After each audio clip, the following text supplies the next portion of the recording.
تین آیتیں سورہ احزاب کی یوں سمجھیے کہ نچوڑ ہے اس مسئلے میں. یا نساء النبی لستن کاحد من النساء، اے نبی کی بیویوں تم عام عورتوں کے مانند نہیں ہو. تو کیا وہ عورتیں نہیں تھیں؟ عورتیں تو تھیں. کیا ان کے احساسات عورتوں والے نہیں تھے؟ وہ تو تھے. کیا بات ہے، تم نبی کی بیویاں ہو، تمہیں اسوہ بننا ہے. ان اتقیتن فلا تخضعن بالقول، اگر تمہیں واقعی اللہ کا تقوی اور خوف ہے تو کسی اجنبی سے اگر بات کرنے کی ضرورت پیش آ جائے تو اپنی آواز میں لوچ مت پیدا کرو. فَيَطْمَعَ الَّذِي فِي قَلْبِهِ مَرَضٌ، کہ جس شخص کے دل میں کوئی روگ ہے، گندگی ہے، وہ کوئی آس لگا بیٹھے کہ یہ جو مجھ سے گفتگو کر رہی ہیں، جس انداز میں کر رہی ہیں، جس لگاوٹ کے ساتھ کر رہی ہیں، تو کوئی نہ کوئی موقع ہے میرے لیے. اِنَّا لِلَّهِ وَإِنَّا إِلَيْهِ رَاجِعُونَ. کڑک آواز میں بات کرو. وَقُلْنَ قَوْلًا مَعْرُوفًا، اور معروف بات کہو. صرف اس سے آگے بڑھنے کی کوئی ضرورت نہیں. وَقَرْنَ فِي بُيُوتِكُنَّ وَلَا تَبَرَّجْنَ تَبَرَّجَ الْجَاهِلِيَّةِ الْأُولَىٰ، اور قرار پکڑو اپنے گھروں میں، وقار کے ساتھ رہو اپنے گھروں میں. تمہاری اصل جگہ گھر ہے، باہر نکلنا تمہارا کام نہیں ہے. ہاں ضرورت ہو سکتی ہے، اس کا بعد میں ذکر آ جائے گا، لیکن فلسفہ کیا ہے؟ عورت کی اصل جگہ اس کا گھر ہے. جو ڈیوٹیز کی تقسیم کر دی گئی ہے اللہ کی طرف سے، اس میں عورت کا اصل مقام اس کا گھر ہے. میں حدیث سنا چکا ہوں کہ جب گھر سے عورت نکلتی ہے تو شیطان تاکتا ہے اس کو، اور پھر ظاہر بات ہے کہ اس سے جو فتنے پیدا ہوتے ہیں وہ سب شیطان کے ذریعے سے ہوتے ہیں. وَلَا تَبَرَّجْنَ تَبَرُّجَ الْجَاهِلِيَّةِ الْأُولَىٰ، اور جو جاہلیت تھی، اسلام کے آنے سے پہلے کا جو دور تھا، اس میں جس طرح تم بند سمر کر اور لوگوں کی نگاہوں میں آنے کے لیے نکلتی تھیں، اب وہ طریقہ اختیار نہ کرو. دیکھیے یہ بھی ایک بڑا نفسیاتی نکتہ ہے. مرد کے اندر قوت ہے، وہ اپنی قوت کا ظہور چاہتا ہے. کبھی جی چاہتا ہے دیوار کو کندھا دے مارے، راستہ چلتے کسی کو لگا کندھا. قوت ظہور چاہتی ہے. عورت کے پاس سب سے بڑا سرمایہ اس کا نسوانی حسن ہے.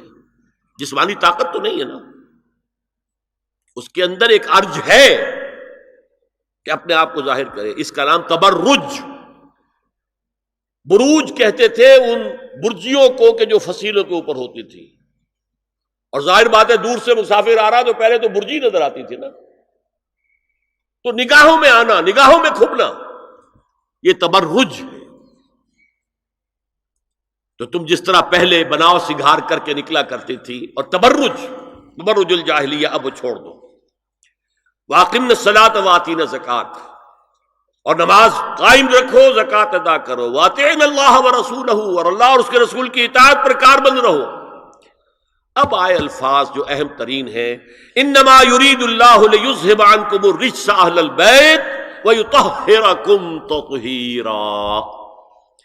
اے نبی کے گھر والیو، اللہ یہ چاہتا ہے کہ تم سے ہر طرح کی برائی، ہر طرح کی ناپاکی کو دور کر دے اور تمہیں پاک کر دے. پاک کرنا کر، خوب خوب خوب خوب. تطہیرا، یطہرکم تطہیرا. کیوں؟ تمہیں نمونہ بننا ہے، تمہیں اسوہ بننا ہے. یہ الفاظ اصل میں آئے ہیں قرآن مجید میں ازواج مطہرات کے بارے میں. سارا جملہ چل رہا ہے یا نساء نبی سے.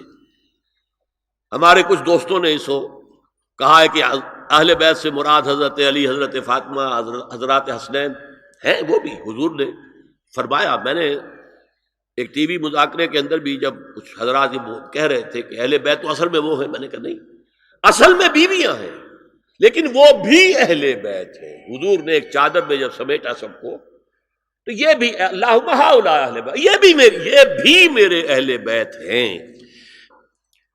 سلمان منا اہل البیت، سلمان بھی ہمارے اہل بیت میں سے، جو جتنا قریب ہوا. لیکن قرآن میں یہ لفظ آتا ہے صرف بیویوں کے لیے، ازواج کے لیے. یا ایھا الذین آمنوا لا تدخلوا بیوت النبی حتی یؤذن لکم. اہل ایمان، نبی کے گھروں میں داخل نہ ہوا کرو جب تک کہ اذن نہ دیا جائے. اور اس کے بعد فرمایا وَإِذَا سَأَلْتُمُوهُنَّ مَتَاعًا فَاسْأَلُوهُنَّ مِنْ وَرَاءِ حِجَابٍ. اور دیکھو اگر نبی کی بیویوں سے کوئی چیز مانگنی ہو تو پردے کی اوٹ سے مانگو. یہ حجاب کا لفظ آیا ہے جس کو کہا جاتا ہے کہ حجاب کا تو حکم قرآن میں ہے ہی نہیں. پہلے وہاں کے گھر کھلے ہوتے تھے، دروازوں پر کوئی پردہ وردہ نہیں ہوتا تھا، اور گھر کوئی کنالوں کے اور ایکڑوں کے تو نہیں ہوتے تھے، چھوٹے چھوٹے گھر. لیکن یہاں پر فرما دیا گیا پردے اس کے بعد سے، جب سے یہ آیت اتری گھروں کے اوپر پردے ڈال دیے گئے.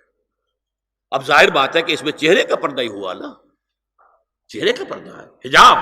اسی کو حضرت عائشہ نے آیت الحجاب قرار دیا ہے. اور پھر دیکھیے جو ریئلزم ہے، ریئلزم میں نے کہا تھا نا کہ اللہ نے بھی فرمایا کہ سب سے زیادہ محبت انسان میں عورت کی ہے.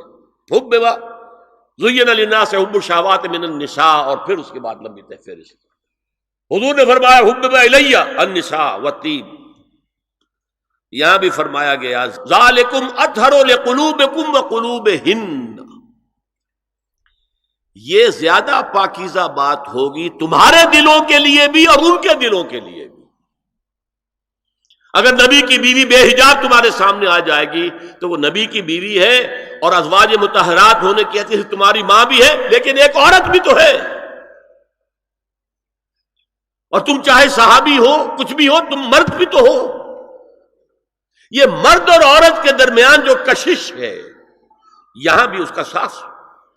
نبی کی بیویوں کو بھی یہ نہیں کہا کہ اس سے ماوراء ہے، معصوم تو کوئی نہیں نبی کے علاوہ. وہ تو اللہ کہہ رہا ہے ہم تمہیں پاک کر دینا چاہتے ہیں، پوری طرح پاک کر دینا چاہتے ہیں تاکہ تم تمام خواتین امت کے لیے اسوہ بن جاؤ. فرمایا یہ جو پردے کی اوٹ سے کوئی شے لینا دینا ہے، اس سے یہ تمہارے دلوں کے لیے بھی زیادہ پاکیزہ بات ہے اور ان کے دلوں کے لیے بھی. یہ ہے اللہ تعالی کا حکم سورہ احزاب کے اندر. اس کے بعد اسی سورہ احزاب میں اس سے جو مستثنا ہے گھروں میں اذن لیے بغیر بھی داخل ہو سکے، جن کے سامنے ازواج مطہرات اپنے کھلے چہرے کے ساتھ آ سکتی تھی، ان کی ایک فہرست دی گئی. یہ مختصر فہرست ہے. لا جناح علیہن فی آبائہن ولا ابنائہن ولا اخوانہن ولا ابناء اخوانہن ولا ابناء اخواتہن ولا نسائہن ولا ما ملکت ایمانہن واتقین اللہ ان اللہ کان علی کل شیء شہیدا. کوئی حرج نہیں ہے ازواج مطہرات پر ان کے باپوں کے سلسلے میں. ابو بکر آئے تو جائیں سیدھے حضرت عائشہ کے حجرے میں، کون روکے گا؟ اور بیٹوں کے اور ان کے بھائیوں کے اور ان کے بیٹوں کے بھائی بھتیجے اور ان کی بہنوں کے بیٹے یعنی بھانجے. ولا نسائہن، نسائہن اس کو میں چاہتا ہوں نوٹ کریں آپ، اپنی عورتیں، جان پہچان کی عورتیں، اجنبی عورتیں نہیں. اس پر مزید گفتگو ہوگی سورہ نور کے حوالے سے. ولا ما ملکت ایمانہن، اور جو ان کے ملک یمین ہیں. ان میں ایک رائے یہ ہے کہ مراد صرف باندیاں ہیں اور ایک مراد یہ ہے کہ اس میں مرد غلام بھی شامل ہیں.